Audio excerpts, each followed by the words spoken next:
Fast Forward to the Past is about how Northeast businesses can reach more relevant customers and do it for far less cost. It's about addressing the issue that we call the advertising curse. We're cursed if we do advertise because the high costs affect our profit line. We're cursed if we don't because we simply don't have customers. To look for a solution, we went back to probably the most successful period in history, the old medieval marketplace, where if you had something that you wanted to buy, you could go to that one place knowing everything would be there. If you had something to sell, you could go to that one place knowing that's where the customers would potentially be. But as soon as our communities became separated, we had to look for other forms of communication. And the first was typical media like TV, magazines, radio or newspapers. That became our bridge to the customer. But it was expensive. It's limited content. You're only limited to a few seconds or a few column inches.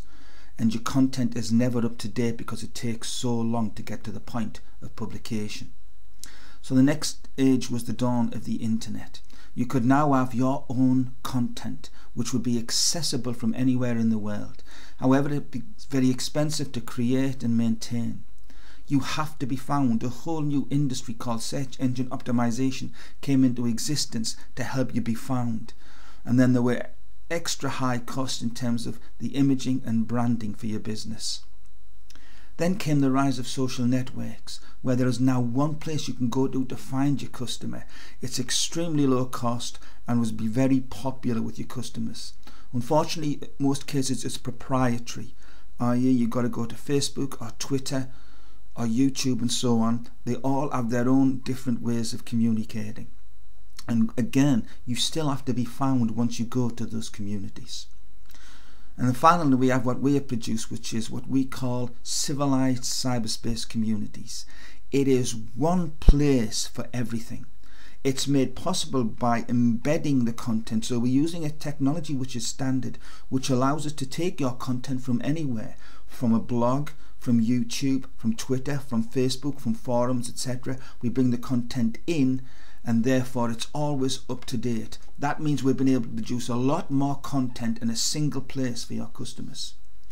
So you should have more customers because there will be a designated place that the whole community, just like going back to the early marketplace, they know if they want to buy something, that's the place to go to find it. There are more places in these communities for you to meet, because it's no longer a case of the restaurants are over there, the shoe shops are over there. There are places, for example, for couples, so a restaurant can advertise there. There might be a place for parties, again a restaurant can advertise there, so there's no limit to the amount of places that you can meet your customer. And because of the tools available, you can produce as much content as you wish from a whole range of some sources which are not proprietary. So there's no limit to what you can provide. And it is at an extremely low cost. So the cyberspace community becomes the ideal place for you and your customer. There are also other unprecedented opportunities for the Northeast business community. First, in terms of business support, creating our own excellent business centre where we can go to find out everything that's available. Many businesses are missing out on excellent support because they're not aware of it. This will give us an edge. There's also ways that individual businesses can boost the profile of their own business. We've got them outlined. There's also ways that businesses can now get a competitive advantage, which used to go to those who are prepared to pay the most money. It now goes to those who are first to seize the opportunity. And there's incredible opportunities for the Northeast in general for us to own communities that the whole world will come to and visit. So the cyberspace communities give us a great opportunity for businesses in the Northeast of England to thrive.